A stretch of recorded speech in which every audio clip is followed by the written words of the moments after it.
Hello everyone. Question is figure shows a long straight wire carrying a current I and a square conducting wire loop of side L at a distance A from current wire. Both the current wire and the loop are in the plane of paper. Find the flux of magnetic field of a current wire passing through the loop. Okay, तो यहाँ देखो भाई question में हमें क्या बोला है कि एक हमारा long straight wire okay.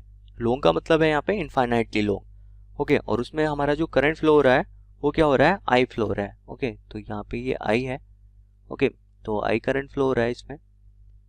Okay, और आगे लिखा है कि एक स्क्वायर कंडक्टिंग लूप है जिसका साइड क्या दे रखा है एल. और यहाँ पे देखो ये जो हमें लूप दिखा रखा है, ओके, इसका साइड क्या है, ये एल है और ये भी एल है और ये भी एल है.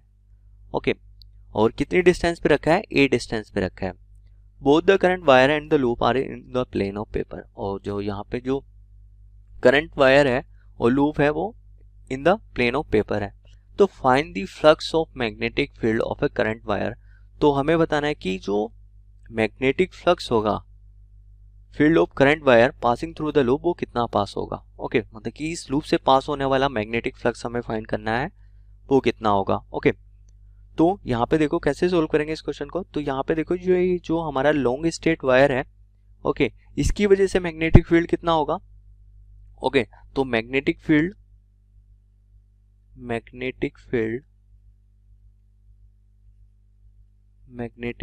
ड्यू टू ए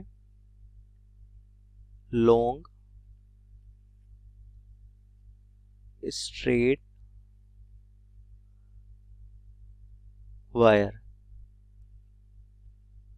ओके, तो वो होता है V is equal to mu naught upon में 2 पाई. ओके, तो यहाँ पे देखो x डिस्टेंस पे यहाँ पे हमने क्या कर रखा है, ये जो स्क्वायर लूप है इसमें क्या कर रखा है, यहाँ पे dx लेंथ का एक एलिमेंट मान रखा है. ओके, तो यहाँ से जो मैग्नेटिक फील्ड होगा, ओके, तो इस पॉइंट पे यहाँ पे हमें बताना है कि क्या होगा. तो वो डिस्टेंस कितनी है x, तो mu naught 2 pi by mu naught upon में 2 pi I by x. Okay, ये हो जाएगा magnetic field due to a long straight wire. Okay, तो ये हो गया मैग्नेटिक फील्ड. ओके, ये हो गया मेरे क्वेश्चन फर्स्ट. ओके, अगर मैं बात करूँ इसकी डायरेक्शन की, तो डायरेक्शन कैसे फाइंड करूँगा. तो देखो थंब रूल से मतलब कि जो पाम रूल होता है, थंब को कहाँ रखते हैं, करंट की डायरेक्शन में रखते हैं. तो मुझे कहाँ निकालना है, यहाँ पे मैग्नेटिक फील्ड की डायरेक्शन बतानी है. तो यहाँ पे देखो थंब रखेंगे तो हथेली की जो डायरेक्शन आएगी वो किधर की डायरेक्शन में आएगी, डाउनवर्ड. तो यहाँ पे जो डायरेक्शन होगी इस मैग्नेटिक फील्ड की वो इनटू द प्लेन होगी.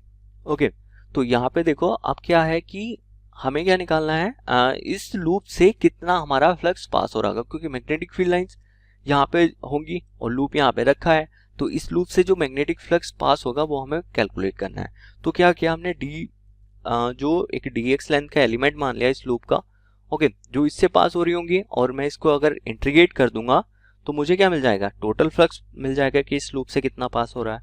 ओके, तो जो फ्लक्स होता है फाई इज इक्वल टू वो कितना होता है, वी डॉट डी ए. तो डी ए क्योंकि स्मॉल एलिमेंट से जितना पास हो रहा होगा तो फाई वी और डी ए कितना हो जाएगा इस डी एक्स, तो एल इंटू में डी एक्स. ओके, तो ये एरिया हो गया मेरा. So phi is equal to मतलब कि डी फाई, यहाँ पे क्या आएगा डी फाई इस स्मॉल स्ट्रिप से. ओके, तो फाई वी कितना दे रखा, म्यू नॉट अपॉन में 2 पाई और आई बाई एक्स और इंटू में एल और इंटू में डी एक्स. ओके, तो ये फ्लक्स आ गया इस स्ट्रिप से पास होने वाला. ओके, तो अब क्या कर देंगे, पूरे लूप से हमें बताना था तो क्या कर देंगे, इसको इंटीग्रेट कर देंगे. कहाँ से कहाँ तक, देखो ए से कहाँ तक, ए प्लस एल तक. सो डी फाई का कितना हो जाएगा फाई, और इसको इंटीग्रेट कहाँ से कहाँ तक करेंगे, ए से ए प्लस एल तक. तो हमें पूरे स्क्वायर लूप से क्या मिल जाएगा, पास होने वाला फ्लक्स मिल जाएगा. ओके, तो ए प्लस एल और ये कितना आ जाएगा, म्यू नॉट अपॉन में 2 पाई और आई बाई एक्स इंटू में एल डी एक्स. ओके, तो यहाँ से देखो क्या क्या चीज़ कांस्टेंट है. तो phi is equal to mu naught upon में 2 पाई और यहाँ से आई और ये कितना आएगा एल और ए टू ए प्लस एल, और यहाँ से कितना आ जाएगा डी एक्स अपॉन में एक्स।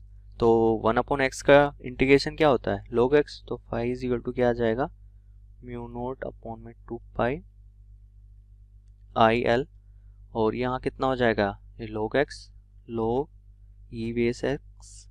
ओके, और लिमिट कहाँ से कहाँ तक, a से a प्लस एल तक।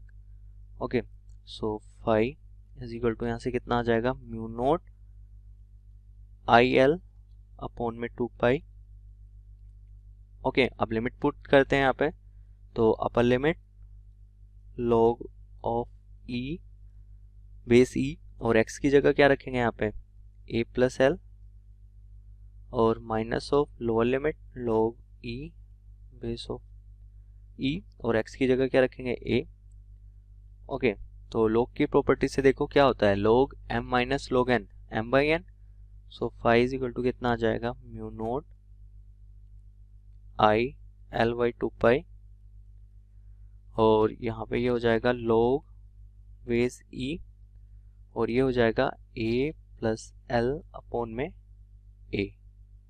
ओके, तो देखो हमें क्या निकालना था, इस लूप से पास होने वाला फ्लक्स बताना था। ओके, तो वो आ जाता है मेरे निकल के phi is equal to mu note I L by 2 pi log e a by a plus l by ए।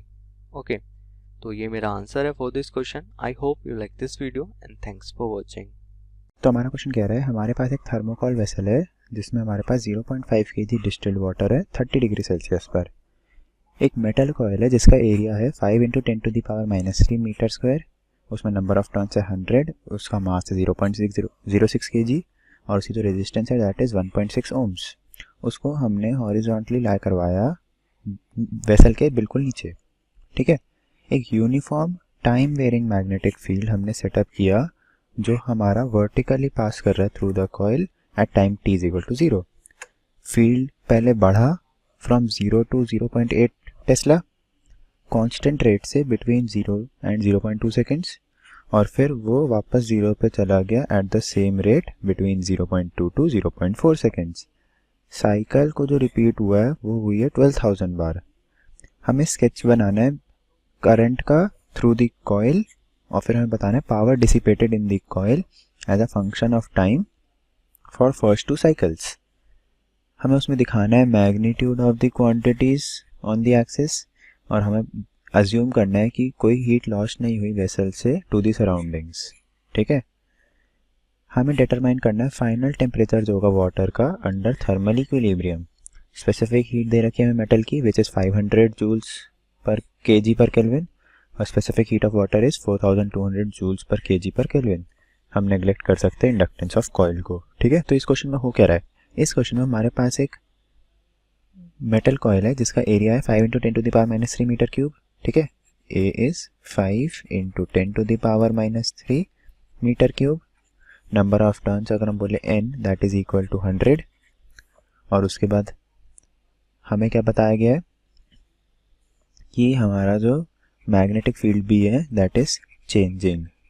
तो जैसे कि हमारा मैग्नेटिक फील्ड चेंज हो रहा है तो हम क्या बोलेंगे, हम बोलेंगे कि एक इंड्यूस्ड ईएमएफ उसमें प्रोड्यूस होती है कॉइल में।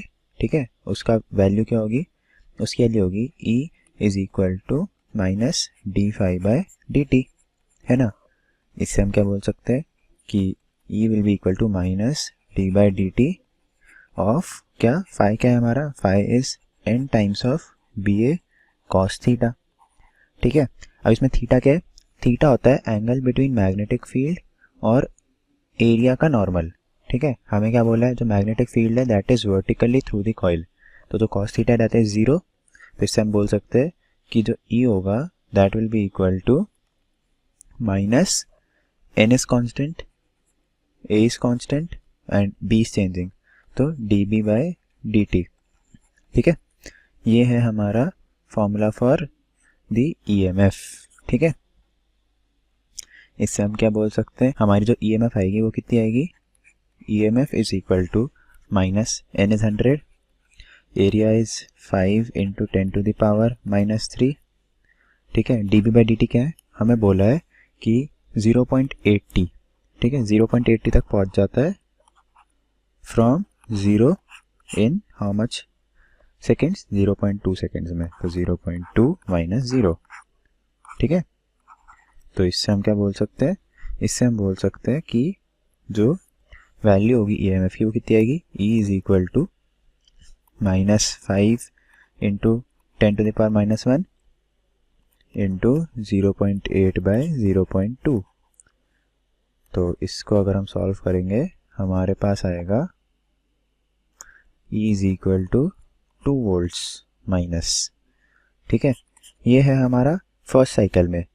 फिर क्या होता है, फिर जब हम 0.2 से 0.4 सेकेंड्स के बीच में बात करेंगे तो हमारा उल्टा होगा, तो उसमें हमारा EMF होगा +2 वोल्ट्स। ठीक है, तो हम क्या बोल सकते हैं कि EMF is positive between 0.2 seconds to 0.4 seconds and this EMF is negative between 0 seconds to 0.2 seconds. ठीक है, तो इट फॉलोज कि नेगेटिव पॉजिटिव होता रहता है। अब इससे हम करंट निकाल सकते हैं, है ना। EMF से कैसे निकालेंगे, हमें पता है E is equal to I times of R which gives out I is equal to E by R। हमें R की वैल्यू पता है, हम देखते हैं I is equal to E है हमारा 2 अपॉन R कितना है हमारा, R हमें दे रखा है 1.6 ohms, तो हम वैल्यू डालते हैं 1.6। This gives out I is equal to 1.25 amperes. ठीक है, ये है हमारा current flowing through the coil. अब जैसे कि करंट फ्लो कर रहा है तो उससे हीट जनरेट होगी, है ना। तो हम क्या बोलेंगे कि जो उसमें हीट जनरेटेड है, उससे पहले हम पावर देखेंगे। पावर क्या होगी, power will be equal to I² R, है ना। इसकी वैल्यू क्या होगी, अगर हम इसकी वैल्यू निकालेंगे P is equal to I² by R की, तो उससे हमारा P आएगा, that will be equal to 1.25 का square into R is 1.6। This gives out power is equal to 2.5 watts. ठीक है, ये है हमारी पावर। अब इससे हम क्या निकाल सकते हैं, हम इससे निकाल सकते हैं हीट जनरेटेड। हीट जनरेटेड क्या होता है, अगर हम हीट जनरेटेड की बात करें that is nothing but P times of T, है ना। तो उसकी अगर हम वैल्यू निकालेंगे कितनी आएगी, P इज 2.5, है ना, इंटू T कितना है हमारा, हमें पता है कि एक साइकिल को कितना टाइम लगता है, एक साइकिल है 0 से 0.2 सेकेंड्स और फिर 0.2 से 0.4 सेकेंड्स, तो 0.4 सेकेंड्स की एक साइकिल है, तो 0.4 into how many cycles was passed, हमें बताया गया 12,000 टाइम्स, तो हम इसको 12,000 से मल्टीप्लाई करेंगे, this is into 12,000, so H comes out to be 12 into 10 to the power 3 joules. ठीक है, इतनी हीट हमारी प्रोड्यूस हुई। अब हमारे को क्वेश्चन क्या पूछ रहा था, हम क्वेश्चन देखते हैं। क्वेश्चन हमसे पहले पूछता है, हमें पहले क्या बताना है कि स्केच बनाना है हमें करंट थ्रू द कॉइल। ठीक है, करंट थ्रू द कॉइल का स्केच बनाना है हमें, तो कैसे बनेगा, हम टाइम और करंट वेरी करेंगे। This is time, this is current, है ना, दिस इज करंट I। तो हमें क्या पता है, शुरू में हमारी EMF क्या थी, नेगेटिव, तो हमारा I भी नेगेटिव होगा, कहाँ तक, 0.2 सेकेंड्स तक, और वो कांस्टेंट था I, तो उसकी वैल्यू 0.2 सेकेंड्स तक एक कांस्टेंट है विच इज 1.25 एम्पियर्स। ठीक है, उसके बाद अगर ये हमारा 0.4 सेकेंड्स है तो 0.2 से 0.4 तक हमारी एक है, दिस इज नेगेटिव I, और फिर ये है हमारा I is equal to positive 1.25 ampere. फिर अगर दिस इज 0.6 तो 0.4 और 0.6 के बीच में नेगेटिव है। ठीक है, सेम मैग्नीट्यूड एज बिफोर, तो दिस। फिर अगर दिस इज 0.8 तो 0.6 से 0.8 के बीच में फिर से सेम है। ठीक है, हम इसको डॉटेड लाइन से कर देते हैं क्योंकि एक टाइम के बाद हमारी जो करंट है वो चेंज हो जाता है बहुत ज़्यादा एब्रप्टली। ठीक है, so this is the graph for current. ठीक है, फिर हमें एक और ग्राफ बनाना है। हमें किसका ग्राफ बनाना है, हमें ग्राफ बनाना है पावर डिसिपेटेड इन दी कॉइल। ठीक है, अब हम पावर डिसिपेटेड इन दी कॉइल की बात करेंगे तो हमारा ग्राफ कैसा बनेगा, हमें टाइम के अगेंस्ट बनाना है, तो this is time axis, this is power. Power की वैल्यू क्या थी, power was I² into R। ठीक है, अब I पॉजिटिव नेगेटिव में फ्लक्चुएट करता था, बस उसका मैग्नीट्यूड नहीं चेंज होता था, तो हमारा पावर तो I² है तो उसका साइन कुछ पॉजिटिव नेगेटिव नहीं होगा, सिर्फ पॉजिटिव होगा, और उसकी जो फ्लक्चुएशन होगी वो बिल्कुल भी नहीं होगी, तो हम क्या बोलेंगे, पावर है वो दैट इज़ कांस्टेंट। ठीक है, और ये कांस्टेंट कितना है, P इज इक्वल टू 2.5 वाट। ठीक है, अगर वो 0.2 सेकेंड्स भी है, 0.4 भी है, 0.6 भी है, 0.8 भी है, ठीक है, पूरे में हमारी जो P है that is constant which is 2.5 वाट। फिर हमारे से अगला क्वेश्चन क्या पूछता है, फिर हमसे अगला क्वेश्चन पूछता है कि अगर कोई भी हीट लॉस नहीं हुई तो हमें बताना है final temperature of water at thermal equilibrium. तो हम इसको कैसे करेंगे, हम देखते हैं। सपोज करो there is a change of delta t temperature. ठीक है, डेल्टा टी टेम्परेचर चेंज हुआ, हमने कितनी एनर्जी सप्लाई की, 12 इंटू 10 टू द पावर 3, तो हमें क्या होता है 12 into 10 to the power 3 is equal to m1 is mass of first thing into c1 जो उसका हमारा स्पेसिफिक हीट कांस्टेंट है इंटू डेल्टा टी। ठीक है, plus m1 m2 c2 into delta t. ठीक है, मतलब इतनी एनर्जी डेल्टा टी टेम्परेचर बढ़ाने में लगी फर्स्ट ऑब्जेक्ट को और इतनी एनर्जी लगी सेकंड ऑब्जेक्ट को, और उन दोनों का sum is 12 into 10 to the power 3। तो अगर अब हम वैल्यूज डालेंगे हमारे पास क्या है, 12 into 10 to the power 3 is equal to delta t हमें निकालना है, उसको कॉमन ले लेते हैं, this is m1c1 plus m2c2। ठीक है, तो हमारा जो डेल्टा टी आएगा that will be equal to, हम इसको डिवाइड कर देंगे 12 into 10 to the power 3 upon हम m1 देखते क्या है, हमारे पास m1 कितना है, हम m1 लेंगे वाटर के लिए, तो वाटर है हमारे पास 0.5 kg। ठीक है, तो m1 is 0.5 into c1 is, let's see c1 हमें दे रखा है 4200, तो 4200 प्लस m2 है हमारा 0.06 kg इंटू c2 है हमारा, c2 भी देखते हैं, c2 है हमारा 500 जूल्स। ठीक है, जूल्स पर केल्विन पर kg, तो 500। ठीक है, तो दिस इज द वैल्यू, हमारा डेल्टा टी से क्या आएगा, delta t will come out to be 12 into 10 to the power 3 upon 2100 plus 30। ठीक है, तो इससे अगर हम डेल्टा टी निकालेंगे हमारा डेल्टा टी आएगा that will be equal to 5.6 degree. ठीक है, इतना है हमारा डेल्टा टी। अब इससे हम क्या बोल सकते हैं कि हमारा डेल्टा टी क्या है, delta t is t final minus t initial, है ना, this gives out 5.6 is equal to t final minus t initial. T initial क्या था हमारा था 30 डिग्री सेंटीग्रेड, हमें निकालना है बाद में कितना हो जाएगा टेम्परेचर। ठीक है, मतलब टी फाइनल क्या है, तो 30 डिग्री डाल देते हैं हम वैल्यू, तो टी फाइनल क्या होगा, t final is equal to 35.6 degree centigrade which is the answer. Thank you.